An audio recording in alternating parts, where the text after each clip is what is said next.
नमस्कार। छत्तीसगढ़ बात हमारे साथ में मैं हूं आपके साथ अभिषेक। छत्तीसगढ़ की राजनीति में सरगुजा के हसदेव अरण्य के जंगल पर फिर से सियासी दंगल शुरू हो चुका है। प्रदेश की सियासत में अडानी कोल खनन आवंटन पर सियासी खलल देखने को मिल रहा है।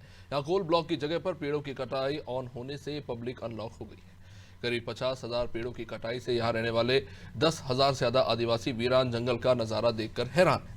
पेड़ों की कटाई पर सियासी चढ़ाई भी शुरू हो चुकी है। कांग्रेस ने आदिवासियों ग्रामीणों के साथ विरोध का रास्ता अख्तियार तो किया है, साथ ही जंगल कटाई पर सत्ता के मौन पर भी सवाल उठाए। इधर बेफिक्र सत्ता सवालों का ठीकरा कांग्रेस पर फोड़ रही है। सीएम विष्णुदेव साय का कहना है कि कोल ब्लॉक के काम को कांग्रेस के शासन में मंजूरी मिली है।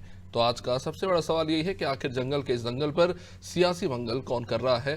आज जल जंगल जमीन और आशियाने पर चर्चा करेंगे, लेकिन उससे पहले कुछ प्रतिक्रियाओं पर एक नजर। चौका मानव श्रृंखला बचाकर कांग्रेसी जो हैं गुहार लगाने वाले हैं, जो वन कटाई हो रही है उसको लेकर। अब उनको देखना चाहिए कि वन कटाई की जो अनुमति है ये सब जब उनकी सरकार थी तब का है। उनकी सरकार में जो भी वहाँ पर हुए हैं, चाहे वो पेड़ कटाई की बात हो, सब उनकी अनुमति से हो रहा है। देव बचाओ अभियान को लेकर जो उस क्षेत्र में रहने वाले अलग अलग जाति जनजाति के लोग, आदिवासी भाइयों के साथ हम सब खड़े हैं, उनकी शक्ति बनकर, उनकी ताकत बनकर। रायपुर राजधानी में हम सब मिलकर मानव श्रृंखला बनाकर आज प्रधानमंत्री स्वर्गीय अटल बिहारी वाजपेयी जी की जयंती है और सुशासन दिवस के रूप में पूरा देश आज अटल बिहारी वाजपेयी जी के सुशासन दिवस के रूप में मना रहा है। हम गुहार लगा रहे हैं। जो लोग लगातार वहाँ लड़ाई लड़ रहे हैं, जो वहाँ के जीव जंतु, वहाँ के प्राणी, वहाँ के अलग अलग रहने वाले ग्रामीण अंचल के लोग सब कहीं ना कहीं प्रभावित हो रहे हैं। और वही गुहार भारतीय जनता पार्टी की सरकार है प्रदेश में, हम गुहार लगा रहे हैं कि जंगल कटाई बंद हो, वहाँ जो नुकसान उन लोगों को हो रहा है उसको बंद करने का काम किया जाए। चलिए अब चर्चा को आगे बढ़ाएंगे। गुहार सभी लगाते हैं लेकिन सुनता कोई नहीं है। आज समझेंगे कि गुहार लगाने वाले कौन हैं, वो किस पोजीशन पर होते हैं जब गुहार लगाई जाती है, और जब वो पोजीशन बदल जाती है तो वो गुहार भी क्यों बदल जाती है। हमारे साथ आज चर्चा में जुड़ेंगे महेश कश्यप भारतीय जनता पार्टी से, नीता लोधी कांग्रेस से अपना पक्ष रखेंगे, कौशल स्वर्णबेर वरिष्ठ पत्रकार हमारे साथ जुड़ रहे हैं। आप सभी मेहमानों का बहुत बहुत शुक्रिया। सबसे पहले मैं बीजेपी के पास आना चाहूंगा। महेश जी, बहुत आसान है कह के पल्ला झाड़ लेना कि भैया फैसला तो पिछली सरकार ने लिया था, हमारा कोई लेना देना नहीं। हेलो जी महेश जी। हाँ नमस्कार। देखिए, हसदेव वन कटाई का जो मामला है, जिस प्रकार से कांग्रेस पार्टी छत्तीसगढ़ में 5 साल में सत्तासीन रही है और कहीं ना कहीं ये अभी भारतीय जनता पार्टी का सरकार शासन आने के बाद यह मामला चल रहा है, या छत्तीसगढ़ के वर्तमान सरकार के द्वारा अनुमति दिया गया है, कटाई किया जा रहा है, ऐसा कोई बात नहीं है।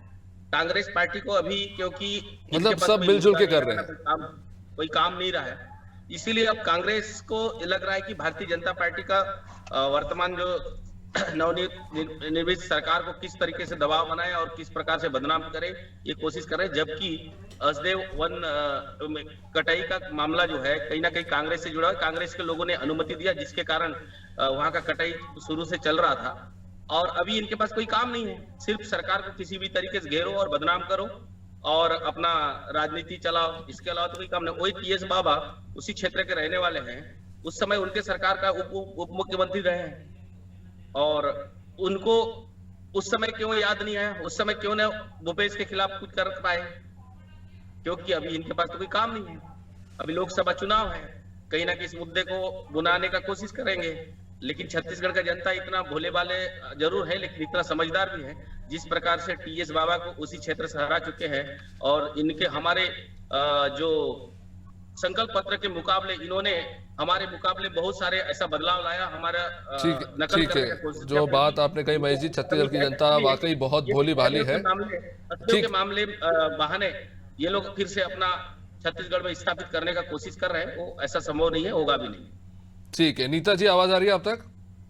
जी जी जी अभी आई। नीता जी, जैसा कि महेश जी ने अपने वक्तव्य को पूरा करते हुए कहा कि छत्तीसगढ़ की जनता समझदार है, भोली भाली भी है। खैर सवाल यही है कि क्या जो ट्राइबल्स हैं उनके हक की बात है या फिर जंगल कटाई की बात है, वो अभी ही फिलहाल ही कांग्रेस की प्राथमिकता में आई, पहले नहीं जब आप सरकार में थे? तब आपको क्यों ये इस बात का एहसास नहीं हुआ कि जंगल कटाई से कितना नुकसान होगा, कितने आदिवासियों के घर उजड़ जाएंगे? जी, ये 27 जुलाई 2022 की बात है, जब हमारे यहाँ से प्रस्ताव इसको 27 जुलाई 2022 को एक सर्वसम्मति से प्रस्ताव पास करके भेजा गया था कि हसदेव अरण्य वनों में कोयला ब्लॉक आवंटन रद्द करने का आग्रह किया गया था केंद्र सरकार से। आप सभी ये भी जानते हैं कि कोल आवंटन का जो प्रक्रिया या अधिकार क्षेत्र है वो केंद्र शासन के हाथों में है। तो 27 जुलाई 2022 को सर्वसम्मति से एक प्रस्ताव हमारे यहाँ से छत्तीसगढ़ राज्य से केंद्र को जा चुका है, तब से अभी तक वहाँ लंबित पड़ा हुआ है। अब ये बात जरूर है कि आदिवासी समुदाय और लंबे समय से जंगल में कोयला खनन का विरोध करते आ रहे हैं, तो निश्चित तौर पर कांग्रेस पार्टी भी इनका समर्थन करती है और उसके बीच में भी बोले गए हैं कि यहाँ पे उनके अधिकारों के लड़ने के लिए हमेशा कांग्रेस पार्टी तैयार है। क्योंकि इसके और एक बात और भी ये है कि पहले लेम्बू हाथी रिजर्व से घोषित किए गए थे, वहां के आवंटन को भी रोकने के लिए हमारे यहाँ से प्रस्ताव पास करके गया हुआ था। आज आवश्यकता है कि आदिवासी माननीय मुख्यमंत्री हमारे आदिवासी हैं और इस प्रकार से 9000 से भी अधिक पेड़ों को काटने की बात चल रही है, तो वैसे पर्यावरण से खिलवाड़ नहीं होने दिया जाएगा। ठीक है नीता जी, आपने कहा कि आपने प्रस्ताव पारित किया था राज्य की तरफ से कि कटाई ना हो, केंद्र को भेजा था। ठीक है, थोड़ा और पीछे चलते हैं, क्योंकि आपने सही कहा कि ये जो अधिकार है, कह लीजिए कंट्रोल है, वो केंद्र के हाथ में है, राज्य के हाथ में नहीं है। तो मैं आपको ले चलूंगा 2011 में, जब यूपीए की सरकार थी, बात चल रही थी संसद में, पर्यावरण मंत्री थे जयराम रमेश, और जब इस बात का विरोध हो रहा था कि जो बायोडाइवर्सिटी वाले क्षेत्र है वहां पर कोल जो माइनिंग है वो नहीं होगी, लेकिन तब जो रास्ता निकाला गया आपकी तब की तत्कालीन सरकार द्वारा कि नहीं, हम बायोडाइवर्सिटी वाले एरिया में नहीं, फ्रिंज एरियाज में करेंगे, यानी कि वो एरिया जो ज्यादा घने नहीं है। अब हालात ये है कि हजारों पेड़ काट दिए गए हैं। तब वो बिल पास हुआ था, जिसका नतीजा है कि उसके बाद वहां पर राजस्थान राज्य विद्युत उपड़न ने वहां पर माइनिंग शुरू की और उसके अलग अलग फेज में कोल माइनिंग होती रही। तो आपने बिल्कुल ठीक कहा कि केंद्र से अनुमति मिलती है और इसकी शुरुआत 2011 से हुई थी, जब आपकी सरकार केंद्र में थी। नीता जी अनम्यूट कीजिए, आपका ऑडियो नहीं आ रहा है। स्काइप, नीता जी आपका स्काइप अनम्यूट कीजिए, आवाज।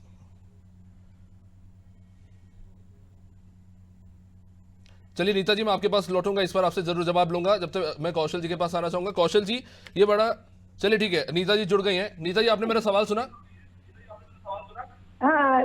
जी, मैं चाहूंगा एक बार फिर से आप अपना जवाब दोहरा दें, क्योंकि ऑडियो का इशू आ रहा था। जी,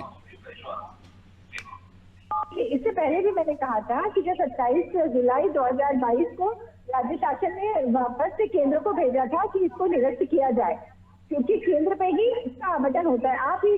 अभी आप ये कह रहे थे, और मैं 2018 में भी एक रिपोर्ट आई थी, आप ये बताएंगे कि 2018 में भी एक रिपोर्ट आई थी, केवल 1% आदि छत्तीसगढ़ में बायोडाइवर्सिटी एरिया में। उससे पहले 2011 में जो बिल लाया गया यूपीए कांग्रेस सरकार में, उससे पहले तक अलाउड ही नहीं था, आप टच नहीं कर सकते थे फॉरेस्ट के बायोडाइवर्सिटी एरिया को। उस बिल के बाद से ये हुआ है कि अब कोल माइनिंग शुरू हुई है। अब आज आप ठीकरा फोड़ रहे हैं केंद्र पे, ठीक है, लेकिन बिल लाने वाले आप थे। और नीता जी, एक और चीज भी है, ये जो प्रस्ताव आप लाए हैं उससे पहले भी एक बड़ी दिलचस्प घटना हुई है।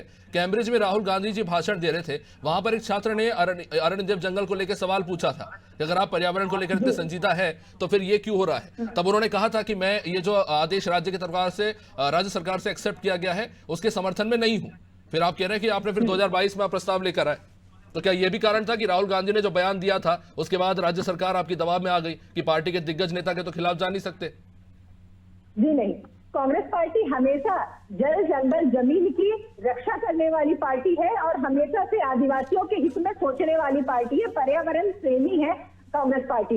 अगर आप ये देखें कि 2014 का एक निर्णय मैं आपको बताना चाहूंगी कि 2014 में जैसे ही एनडीए की सरकार बनी, तब इन लोगों ने ये दो अभ्यारण्य को, दो हसदेव वाला और चोमार पिंगला वाले को इन लोगों ने एक्सेप्ट करा था, इसको देने की स्वीकृति 2014। ये वाला आदेश भी आप देखिए जरूर। मैं तो कह रहा हूं ना कि ये एक सीसॉ जैसा है, जो सरकार में होता है उसे कोयल में फायदा नजर आता है। खैर नीता जी, आपके पास वापस लौटूंगा, इस पर भी आपसे बिल्कुल विस्तार से चर्चा करेंगे। कौशल जी, ये बड़ी दिलचस्प बात है कि जो सरकार में होता है उसे कोयले में फायदा दिखता है और वो कोयला खनन की अनुमति दे देता है। जैसे ही वो सरकार चले आते विपक्ष में आते हैं, उन्हें ट्राइबल्स नजर आने लगते हैं, उन्हें पर्यावरण को नुकसान नजर आने लगता है, बायोडाइवर्सिटी नजर आने लगती है। ये बीजेपी और कांग्रेस दोनों के साथ है। मौजूदा स्थिति वहां पर क्या है और क्या मैं जो बोल रहा हूं बिल्कुल वैसा ही है? अभिषेक जी देखिए, निश्चित तौर पर जब जल जंगल जमीन की बात आती है तो अब हर जंगल के नीचे बहुतायत में संपदा है। कोल हो, हीरा हो, बॉक्साइट हो, बहुत सारी ऐसी संपदाएं हैं जो धरती के नीचे मौजूद हैं। और आप देखेंगे छत्तीसगढ़ इस मामले में बहुत समृद्ध प्रदेश रहा है। आप कोयले की बात करते हैं तो कोयले खनन की जो अनुमति है, निश्चित तौर पर जब 2011 में जो बिल लाया गया तो उसके बाद से जो ग्रीन एरिया है, जहाँ पर डेंस फॉरेस्ट है, वहां पर भी इस तरह की माइनिंग शुरू हुई है। लेकिन मुझे ऐसा लगता है कि आप कहीं पर यदि विकास कर रहे हैं तो वहां पर विनाश ना हो। वहां पर जो जीव जंतु है, वहां पर जो लोग हैं, वहां पर जो रहवासी हैं, उनके लिए आप पलायन करने के पहले उनके लिए एक व्यवस्थापन की पूरी एक व्यवस्था होनी चाहिए कि जो वहां पे लोग रह रहे हैं। क्योंकि जंगल को छोड़कर कोई भी व्यक्ति जहां पर रहता है उसको छोड़कर जाना बहुत ही दुखद होता है। तो आप देखेंगे जिस तरह की स्थिति अभी छत्तीसगढ़ में निर्मित हुई है, निश्चित तौर पर 2022 में इसकी कटाई शुरू हुई थी, कुछ विरोध हुए थे, उसके बाद से ये आनंद फानन में इसको बंद कराया गया था। लेकिन अभी जैसी सरकार बदली, यहाँ पर फिर से और ये भी शायद चुनाव के कारण, जो एक साल पहले जो भी हो XYZ, जैसे आपने कहा कि राहुल गांधी के भाषण के बाद से, निश्चित तौर पर राहुल गांधी जी ने के भाषण के बाद से इस तरह के एक्शन हुआ था। और आप देखेंगे पिछले साल इस पर कटाई पर रोक भी लगा दी गई थी, जो अब लगभग एक साल तक बंद था। पिछले नवंबर दिसंबर की बात करें, उसके बाद से बंद था और आप देखेंगे सरकार बनने के बाद फिर से चालू हो गया। तो कहीं न कहीं यदि वहां पर बहुतायत में कोयला है और इस तरह की खनन की जरूरत है, क्योंकि राजस्थान में भी कांग्रेस की सरकार थी और यहाँ पे भी कांग्रेस की सरकार थी, अशोक गहलोत उस समय मुख्यमंत्री थे, छत्तीसगढ़ गए थे इस सब चीजों को लेकर। तो जो राजनीतिक जो परिस्थितियां थी, लेकिन राहुल गांधी के बयान के बाद से क्योंकि मामला ठंडे बस्ते में चला गया था और गहलोत जी विशेष निवेदन करने आए थे कि वहां पर कोयला खत्म होने वाला, उनका जो विद्युत पावर प्लांट है वो बंद हो जाएगा। तो उस तरह की जो राजनीतिक स्थिति है, लगातार आपका कहना निश्चित है, कांग्रेस बीजेपी हो, जब सरकारों में होती तो अपने हित की बात देखती, रेवेन्यू जनरेट करने की बात सोचती है। लेकिन मुझे ऐसा लगता है कि कहीं पर भी यदि विकास होता तो विनाश की उस पर नहीं होना चाहिए। आप विनाश की सीढ़ी पर चढ़कर विकास नहीं कर सकते। आज वहां पर हजारों वन जीव है, जंतु है, पेड़ पौधे हैं, काटे जा रहे हैं। और वहां पर जो हाथी का सबसे बड़ा एरिया, उधर हाथियों का बसाहट काफी घना है, तो उनके लिए पलायन की व्यवस्था, आसपास गांव में हाथी घुस रहे हैं। तो ये जो स्थिति निर्मित हो रही है, निश्चित तौर पर जंगल में जिस तरह से स्थिति पैदा हुई अभी पिछले 3, 4, 5, 7 दिनों के अंदर, कहीं न कहीं बहुत ही आश्चर्यजनक घटना, जिस तरह के वीडियो वहां से आ रहे हैं, काफी मतलब दर्दीला वीडियो है। वहां पर लोग जो विरोध कर रहे हैं उनको अरेस्ट किया जा रहा है, उनको वहां से हटाया जा रहा है। तो ये जो सरकार में जब आप बैठते हैं तो मुझे ऐसा लगता है कि वहां पर जो आसपास के जो लोग हैं, 6वीं अनुसूची की बात करते हैं, पेशा कानून की जब बात होती है, तो ऐसे कानूनों का भी थोड़ा सा दायरा वहां पर निर्धारित किया जाना चाहिए कि यदि वहां पर जल जंगल जमीन में जब तक आदिवासी वहां पर मंजूर न करे, आप उनके एरिया में न घुसें, आप उनको बैठकर समझाइए, बुझाइए। उसके बाद आंदोलन की स्थिति निर्मित नहीं होगी यदि आप उनसे बात करके सलाह मशवरा करके उस क्षेत्र में घुसेंगे।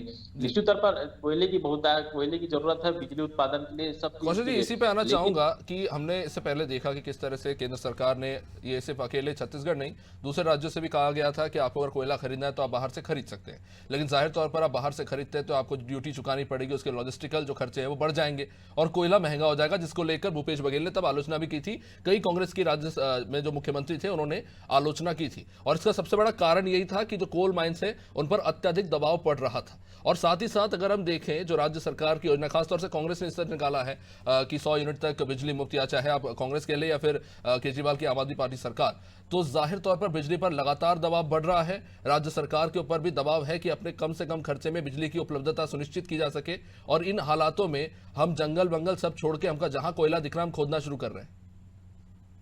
यही वजह अभिषेक जी, जो फ्री बीज की जो स्कीमें हैं, आप अपनी सरकार बनाने के लिए इस तरह की स्कीम लागू कर रहे हैं। बिजली की डिमांड निश्चित रहा, यदि आप फ्री बिजली देंगे तो हर व्यक्ति घर में बिजली पहुंचेगी, हर कोई लाइट जलाएगा। इससे डिमांड, आप उद्योगों में ज्यादा डिमांड है बिजली की। जो घरेलू खपत आप देखेंगे, जो आंकड़े आते हैं, घरेलू में बहुत कम खपत है, उसके बजाय जो उद्योग लगे, जो इंडस्ट्री है, वहां पर बिजली की खपत बहुत ज्यादा होती है। और यही वजह आप देखेंगे लगातार जो ट्रेनों को भी रद्द करने का सिलसिला छत्तीसगढ़ से चला है। यही वजह है कि यहाँ पर जो कोयला भरपूर मात्रा में, कोयले का जो परिवहन है, मालगाड़ी आप देखेंगे छत्तीसगढ़ से कोयले का परिवहन लगातार जारी है निर्बाध गति से। और यही वजह है कि यहाँ पर जिस तरह की रेवेन्यू जनरेट होना चाहिए, कोयले से जितना रेवेन्यू जनरेट होता है छत्तीसगढ़ से दूसरे राज्यों की तुलना में, वो काफी अधिक है। और यही वजह है कि यहाँ पर जो कोयला है उच्च क्वालिटी का कोयला है और यहाँ का जो कोयला बिजली बनाने के लिए सबसे अच्छा कोयला माना जा रहा है। और यही वजह है कि जो अभी जो जहां पर परसा कोल माइन की बात चली, जहां पर खुदाई चल रही है, जहां पर पेड़ों की कटाई चल रही है, वहां पर भी उत्कृष्ट किस्म का कोयला है। और यही वजह है कि वहां पर जो है जो पर्यावरण लाइसेंस का जो क्लियरेंस का वो दे दिया गया है और पेड़ों की कटाई जारी है। और मुझे ऐसा लगता है कि जब तक वहां का जो लोग विरोध कर रहे हैं, मुझे ऐसा लगता है कि आप सरकार में बैठे हैं, चाहे केंद्र की सरकार हो चाहे राज्य की सरकार हो, पहले उन लोगों को आपको समझाई देनी चाहिए, आपसी सलाह मशवरा से इसको राजी करना चाहिए, क्योंकि विरोध करेंगे, विरोध का कोई सीमा नहीं होता। आप उनको व्यवस्थापन कीजिए, आप उनको रोजगार की बात कीजिए। यदि वहां पर फैक्ट्री खुलती है, माइनिंग होती है, तो उनको वहां पर रोजगार मिलेगा। और वहां पर यदि कहीं पर खाली एरिया है, वहां पर ग्रीनरी डेवलप करने की भी प्लान करनी चाहिए, ताकि जो जंगल काटे जा रहे हैं जिससे पारिस्थितिकी तंत्र बिगड़ेगा, उसको निपटने के लिए एक बहुत बड़े पैमाने पर आप प्लांटेशन भी कर रहे हैं। तो कहीं कहीं इस तरह की स्थिति आपको करनी पड़ेगी, क्योंकि आप देखेंगे जब जंगल कटते हैं तो पर्यावरण की परिस्थिति निश्चित रूप से यहाँ पर कई सारी प्राथमिकता है। पर्यावरण तो है ही, साथ ही साथ रॉयल्टी का भी मसला है सर, क्योंकि इतना कर्जा है। विष्णुदेव साय ने तो पहले दिन ही कह दिया था कि पिछली सरकार बहुत सारा कर्ज खैर छोड़ के गई। लेकिन महेश जी, मैं आपके पास आना चाहूंगा। अनीता जी से मैं जिस माइंस मिनिस्ट्री बिल के बारे में बात कर रहा था, उसी बिल को, वो जब बिल पास हुआ तो रमन सिंह ने इस बिल का स्वागत किया था, समर्थन किया था, इसे इंक्लूसिव डेवलपमेंट बताया था। अब आपका आज कुछ भी स्टैंड हो, आपके दिग्गज नेता हैं, इतने लंबे समय तक छत्तीसगढ़ के मुख्यमंत्री रहे, तब उन्होंने यूपीए की सरकार के इस बिल का समर्थन किया था, इसे इंक्लूसिव डेवलपमेंट का नाम दिया था, और आज ये स्थिति है। महेश जी। हाँ जी अभिषेक जी, कि कांग्रेस का चरित्र ही अलग है, क्योंकि जहां उनको फायदा है, जहां उनका सरकार है, उनको काम करना है, तो उसमें सर थोड़ा बीजेपी के चरित्र पे भी प्रकाश डालिए। कोई भी नियम कानून का वो नहीं रहता है। ये अभी हमारे कांग्रेस की प्रवक्ता मैम बोल रही थी कि हम लोग जल जंगल जमीन के रक्षक हैं, जल जंगल जमीन के हित में हम काम करते हैं, शुरू से आए हैं, क्योंकि इस देश में 60 वर्ष लगभग कांग्रेस की शासन रही है। और आपको देखेंगे, चाहे हमारा बस्तर में बैला डीला की बात करें या देश में जितने भी उद्योग खुले हैं, तो कहीं ना कहीं कांग्रेस का के कारण हुआ है। और आज बैला डीला हमारा बचेली के देखेंगे तो वहाँ का जंगल ठीक है, वो लोहा हमारा जहाँ से बैला डीला का लोहा खनन क्षेत्र है वहाँ का तो ठीक है, वो आजू बाजू क्षेत्र पूरा खनन कटाई हो गया। तो कहीं ना कहीं हमको विकास के लिए, हमको अपना राजस्व के लिए तो काम करना चाहिए, लेकिन कांग्रेस को सिर्फ भारतीय जनता पार्टी का शासन। हाँ, तो आप मतलब रमन सिंह के बयान का समर्थन कर रहे हैं कि भैया डेवलपमेंट चाहिए तो कुछ ना कुछ तो करना पड़ेगा। ये समर्थन नहीं कर रहे हैं, जहां जरूरत है, जहां तो आप विरोध कर रहे हैं, करना पड़ेगा। लेकिन अभी जिस प्रकार से कांग्रेस के द्वारा, आप ही बता रहे हैं कि कांग्रेस के शासनकाल में मतलब वहां का अनुमति दिया गया था, अभी फिर 5 साल इनका शासन चला, 2022 में वहां कटाई चालू हो गया था, और अचानक मतलब अब सत्ता परिवर्तन के बाद सिर्फ उनको दिखने लगा कि असदेव वन कट रहा है, इसको मुद्दा बना के लोगों को मतलब भ्रमित करने का काम कर रहे हैं। तो ये अब महेश जी देखिए, डावाडोल स्थिति तो आपकी भी है। नीता जी सी मैं उनका जवाब ले लेता हूँ। नीता जी आप बात कह रहे थे कि 14 में प्रस्ताव आया था, वो वाली बात पूरी कीजिए, फिर मैं इस पर आगे बढ़ता हूँ। जी आप इस चीज को भी, इस प्रस्ताव को भी आप निकालिएगा कि 2014 में जो हमारे पास है, ये एनडीए की सरकार बनने के बाद सबसे पहले उन लोगों ने ये भी किया था कि अभ्यारण्य को स्वीकृति देने के लिए चालू किया गया था।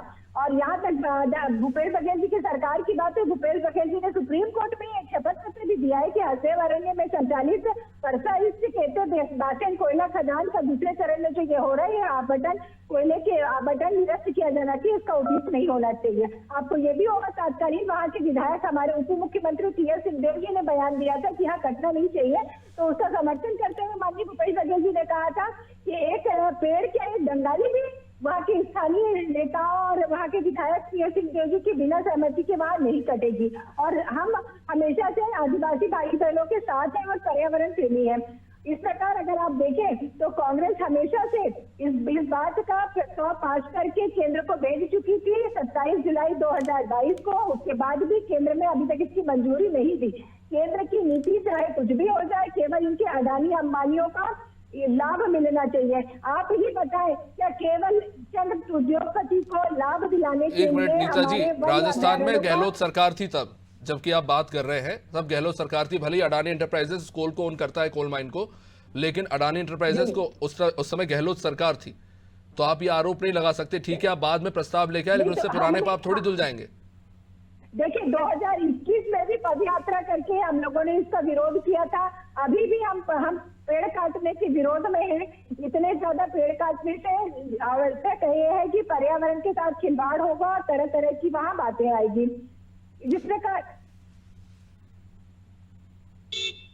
चलिए, लगता है ऑडियो कनेक्शन टूट गया है। फिर से रीता जी के पास जुड़ूंगा। कौशल जी, मैं जब इस मसले को लेकर सोच रहा था तो मुझे एक बड़ी दिलचस्प सा साइकिल बनते हुए नजर आया कि हम पेड़ काटते हैं क्योंकि हमें कोयला खदान चाहिए, कोयला निकालते हैं क्योंकि हमें बिजली बनाना है, उससे बिजली का अत्यधिक भार बढ़ गया है क्योंकि बिजली खपत बढ़ गई है, फिर क्योंकि घरों में सबसे ज़्यादा आजकल हम देखते हैं एसीज और कूलिंग घरों में हो चाहे कमर्शियल एरियाज़ में कूलिंग का जो होता है खर्चा बिजली का बहुत ज़्यादा बढ़ गया है, और वो इसलिए बढ़ गया है क्योंकि पेड़ों की कटाई हो रही है। तो we are in a circle जहाँ पे हमें ये समझ में नहीं आ रहा है कि हम इसका सॉल्यूशन ढूंढ रहे हैं कि हम और एक और गड्ढा खोद रहे हैं अपने लिए। जिस तरह की स्थिति आज हमने खड़ी कर दी है कि हम ये आई थिंक मेरे ख्याल से ईस्ट की सबसे बड़ी बायोडाइवर्सिटी है जिसकी हम बात कर रहे हैं, जो बहुत ही सीरियस मसला है जो कि सिर्फ राजनीति का मसला बन के रह गया है। एक तरफ बीजेपी कहती है जब उनकी सरकार रहती है कि नहीं नहीं ये राज्य की ज़रूरत है, और कहा जाता है कि नहीं हम घने क्षेत्र वाले जंगलों पर जो है खुदाई नहीं करेंगे, खनन नहीं करेंगे। लेकिन अगर आप 25,000 पेड़ काट देते हो तो मुझे ये समझ में नहीं आता कि फिर घना जंगल क्या होता है। 25,000 पेड़ अगर कट जाते हैं तो वही तो जंगल है। मुझे फ्रिंज वर्ड जो यूज किया गया है इसकी टर्मिनोलॉजी क्या है? अभिषेक जी, निश्चित तौर पर देखिए, पेड़ को काटना मुझे लगता है कि किसी भी दिशा में विकास के और तो आप आगे नहीं बढ़ रहे हैं, क्योंकि जब आप पेड़ काटते हैं, क्योंकि एक पौधे को पेड़ बनने में 2500 साल लगते हैं और कई पेड़ मिलकर जंगल बनने में सैकड़ों साल लगते हैं। यदि सैकड़ों साल हजारों साल से कहीं पे स्थापित जंगल है, यदि आप उनकी कटाई करते हैं, वो भी ऐसे तरीके से कि वहां पर जो भी जीव जंतु है उनको उनके व्यवस्थापन नहीं किया, वहां पर हाथियों का सबसे बड़ा अभ्यारण्य केंद्र है, वो एरिया है, उसका व्यवस्थापन नहीं किया। वहां पर कम से कम सैकड़ों गांव है जहां पर आदिवासी और दूसरे समाज के लोग रहते हैं, उनका व्यवस्थापन नहीं किया। तो सिर्फ कोयला निकालना है, मुझे ऐसा लगता है कि निश्चित तौर पर जो आपने बात कही, यदि आप सिर्फ पेड़ काट कर बिजली उत्पादन करेंगे तो मुझे ऐसा लगता है कि ये विकास की सही परिभाषा नहीं होगी, क्योंकि एक पेड़ सैकड़ों जीवन देता है। यदि कहा जाता है कि यदि आप एक पेड़ उगाते हैं तो आप 5 पुत्रों को, 5 औलादों को पालने का काम करते हैं। तो इस तरह की जो बातें हैं, जो प्रकृति के साथ जो जुड़ता है, जो प्रकृति कौशल जी, क्या लगता है कि हम सभी हिपोक्रेट है? क्योंकि मैं अभी अगर आपसे बात कर रहा हूं तो मैं एक एसी स्टूडियो में बैठा हुआ हूं, आप भी कंफर्टेबली बैठे हैं, अच्छा खासा घर की बिजली जली रही होगी, बाकी के जो लोग हैं कार में भी एसी जला के बैठे हुए हैं। हम बड़े आसानी से आरोप लगा देते हैं कि सरकार ने देखिए ये फैसला नहीं लिया, इसके चलते पेड़ कट गया। सरकार कहती है साहब हमारे पास हमने इतना कर्जा लिया, हमें चुकाना है, रॉयल्टी चाहिए। अब रॉयल्टी कहां से आएगी? छत्तीसगढ़ की सबसे बड़ी संपदा ही खनिज है, तो वो खोद रहे। तो क्या लगता है कि हम सभी एक तरह के हिपोक्रेट ही हैं? मैं एक पत्रकार के तौर पर, हम पत्रकार के तौर पर, राजनेता के तौर पर, मैं बहुत सीधा सवाल पूछ रहा हूं। नहीं, बिल्कुल एकदम सही आप अंदाज लगा रहे हैं, और बिल्कुल इसी दिशा में मतलब हम लोग सिर्फ जैसा आपने कहा ना कि सर्कल सिस्टम बन गया है, बिल्कुल गोल गोल रानी की तरह हो गया है कि कान इधर से पकड़े उधर से पकड़े, हो वही रहा है। सिर्फ राजनीतिक मंसूबे को आप पूरा करने के लिए, किसी व्यक्ति विशेष को फायदा पहुंचाने के लिए, आप लोगों को बिजली पैदा करने, आप गाँव तक, घर तक बिजली पहुंचा रहे हैं, एकल बत्ती कनेक्शन मुफ्त में बिजली दे रहे हैं, सरकार बनाना है, फ्री बीज की स्कीम चला रहे हैं। तो बहुत सारी चीजें ऐसी जिसकी पूर्ति के लिए आपको जो प्राकृतिक संसाधन है उनका दोहन करना ही पड़ेगा, और यही वजह है कि इस तरह के दोहन हो रहे हैं। छत्तीसगढ़ घना प्रदेश है और एक तिहाई जो एरिया, 3/4 निश्चित रूप से माफी चाहूंगा। बहुत बहुत शुक्रिया कौशल जी, बहुत बहुत शुक्रिया महेश जी, बहुत बहुत शुक्रिया नीता जी। समय अब इजाजत नहीं देता इस चर्चा को आगे बढ़ाने के लिए। तो जंगल हमारी संपदा है, हमारे अस्तित्व का एक महत्वपूर्ण हिस्सा है, और इस जंगल को लेकर लड़ाइयाँ चलती रही है, आज से नहीं सदियों से। कभी अस्तित्व को लेकर लड़ाई हो रही थी, आज बिजली के लिए जो कोल माइंस खोदे जा रहे हैं उनको लेकर लड़ाई चल रही है। लेकिन सवाल यह है कि आखिर कहाँ तक और किस हद तक हम जाएंगे जहाँ पर हमें एहसास होगा कि हमसे बहुत बड़ी भूल हो गई। फिलहाल इस कार्यक्रम में इतना ही। आप देखते रहिए अनादि टीवी। नमस्कार।